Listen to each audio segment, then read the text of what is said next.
அனைவருக்கும் வணக்கம். இன்றைய தினமணி செய்தித்தாள்ல என்ன செய்திகள் இருக்கு அப்படிங்கிறத பார்ப்போம்.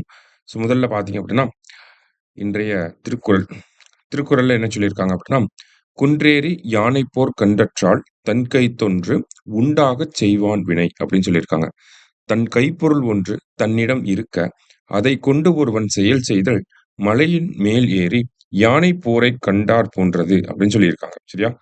நம்ப கையில இருக்கக்கூடிய விஷயங்கள வச்சு நம்ப ஒரு செயல செஞ்சோம் அப்படின்னா, ரொம்ப அ ஸ்ட்ரெஸ் ஃப்ரீயா இருக்கலாம் அப்படிங்கிறத சொல்லியிருக்காங்க. இப்ப நம்ம கையில இருக்கக்கூடிய பொருட்கள வச்சு நம்ம ஒரு விஷயத்த வாங்குறோம் அப்படின்னா, இஎம்ஐலாம் போட தேவையில்ல. ஸ்ட்ரெஸ் ஃப்ரீயா இருக்கலாம் இல்லையா? அந்த மாதிரியான ஒரு கருத்து தான் திருவள்ளுவர் இந்த இடத்துல சொல்ல வரார். திருக்குறள் எண் 758 அதிகாரம் பொருள் செயல் வகை.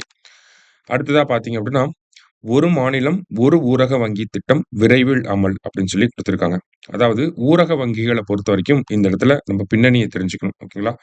நமக்கு ரீஜினல் ரூரல் பேங்க்ஸ் அப்படிங்கிறது 1975ல செட்டப் பண்ணியிருப்பாங்க. ரீஜினல் ரூரல் பேங்க்ஸ் அப்படிங்கிறது 1975ல ஒரு ஆர்டினன்ஸ் மூலியமா செட்டப் பண்ணியிருப்பாங்க. அதுக்கப்புறம் தான் பிராந்திய ஊரக வங்கிகள் சட்டம் 1976ல வந்திருக்கும்.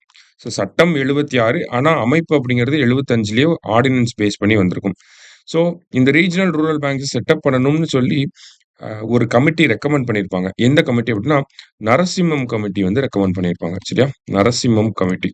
அவங்க தான் இந்தியாவுல இந்த மாரி விவசாயிகளுக்கு கடன்கள் வழங்குவதற்காக இந்த மாரி ரீஜினல் ரூரல் பேங்க்ஸ செட்டப் பண்ணலாம் அப்படிங்கிறத சொல்லியிருப்பாங்க. அந்த ரெக்கமெண்டேஷன் படி 1976ல சட்டம் கொண்டு வரப்பட்டிருக்கும். ஸோ இந்த ஆர்ஆர்பிகள பொறுத்தவரைக்கும் பார்த்தோம்னா, அதோட பங்குதாரர்கள நம்ம புரிஞ்சுக்கணும். ஓகேங்களா? இதுல மத்திய அரசாங்கம் 50% வந்து பார்ட்னரா இருப்பாங்க. மாநில அரசாங்கத்துடைய பங்களிப்பு அப்படிங்கிறது 15% இருக்கும். இன்னொரு 35% பார்த்தோம்னா, ஸ்பான்சர் பேங்க்குக்கு வந்துரும். ஓகேங்களா? ஒவ்வொரு பொதுத்துறை வங்கியும் ஒவ்வொரு மாநிலத்தில ஸ்பான்சர் பேங்க்கா இருப்பாங்க. அவங்க மீதி 35% எடுத்துப்பாங்க. சரியா? இதுதான் ரீஜினல் ரூரல் பேங்க்ஸோட செட்டப். இனிஷியலா பார்த்தோம்னா, நெறைய ரீஜினல் ரூரல் பேங்க்ஸ் அப்படிங்கிறது இருந்திருக்கும். அத 2004, 2005ல என்ன பண்ணியிருப்பாங்க அப்படின்னா, இந்தியாவுல இருந்த எல்லா ரீஜினல் ரூரல் பேங்க்ஸையும் இன்டகிரேட் பண்ணி, அதனுடைய எண்ணிக்கைய 196ஆ கொண்டு வந்திருப்பாங்க. ஓகேங்களா? ஐ மீன் 196லேருந்து 43ஆ நமக்கு கொண்டு வந்திருப்பாங்க. அதுக்கு அடுத்ததா பார்த்தீங்க அப்படின்னா, இப்போதைக்கு நமக்கு 43 ஊரக வங்கிகள் தான் இருக்கு. ஓகேங்களா? ரீஜினல் ரூரல் பேங்க்ஸ் அப்படிங்கிறது 43 ரீஜினல் ரூரல் பேங்க்ஸ் இருக்கு. இந்தியாவிலேயே எந்த மாநிலத்தில அதிகமான ரீஜினல் ரூரல் பேங்க்ஸ் இருக்கு அப்படின்னா, ஆந்திர பிரதேஷ்ல இருக்கு. மொத்தம் 4 ரீஜினல் ரூரல் பேங்க்ஸ் வந்து வச்சிருக்காங்க. சரியா?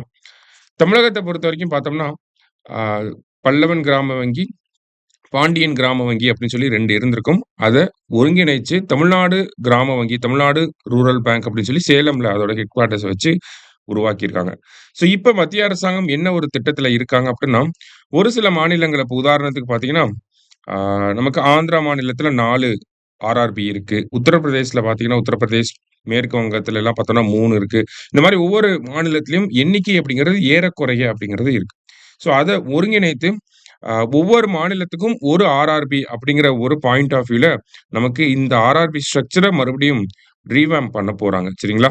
ஸோ அதுதான் இந்த இடத்துல ஒரு மாநிலம், ஒரு ஊரக வங்கி திட்டம் விரைவில் அமல் அப்படிங்கிற மாதிரி நமக்கு செய்தி குடுத்திருக்காங்க. சரியா? அடுத்த செய்தியில பார்த்தீங்க அப்படின்னா,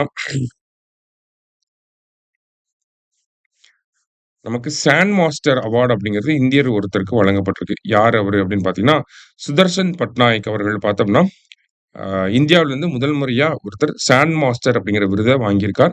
இந்த சாண்ட் மாஸ்டர் விருத எங்கருந்து குடுக்குறாங்க அப்படின்னா, பிரிட்டன் நாட்டச் சேர்ந்த ஃப்ரெட் டாரிங்டன் சாண்ட் மாஸ்டர் விருது அப்படிங்கிறது தான் நமக்கு சுதர்ஷன் பட்நாயக் அவர்களுக்கு வழங்கப்பட்டிருக்கு. சரிங்களா? ஃப்ரெட் டாரிங்டன் யார் அப்படின்னு பார்த்தோம்னா, அவரு பிரிட்டன் நாட்டச் சேர்ந்த ஒரு புகழ்பெற்ற அ ஒரு மணல் கலைஞர். ஓகேங்களா? இந்த மணல் சிற்ப கலைஞர்ன்னு சொல்லுவாங்க. அவர் பேர்ல தான் அவருடைய நூற்றாண்ட நினைவுகூர வகையில பிரிட்டன்ல ஒரு விழா நடந்திருக்கும். ஒரு போட்டி நடந்திருக்கும். ஸோ அதன் பிறகு ஃப்ரெட் டாரிங்டன் சாண்ட் மாஸ்டர் அவார்ட் அப்படிங்கிறது சுதர்ஷன் பட்நாயக் அவர்களுக்கு வழங்கப்பட்டிருக்கு. சரிங்களா? இன்றைய செய்தித்தாள்ல இருந்த முக்கிய செய்திகள பார்த்திருக்கோம். நன்றி.